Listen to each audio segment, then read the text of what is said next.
Right, Mini Lock Monday, and what I've got here is a dual Bibled Assa cabinet lock, 5 pins in the top, 5 pins in the bottom.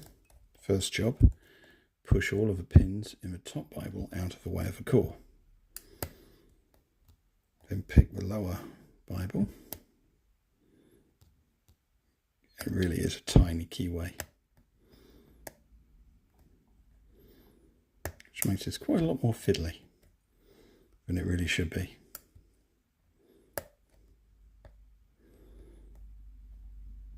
Once you think you've got them covered, check the top Bible again.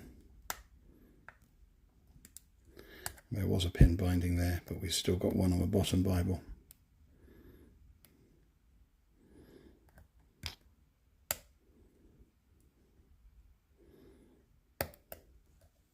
There we go.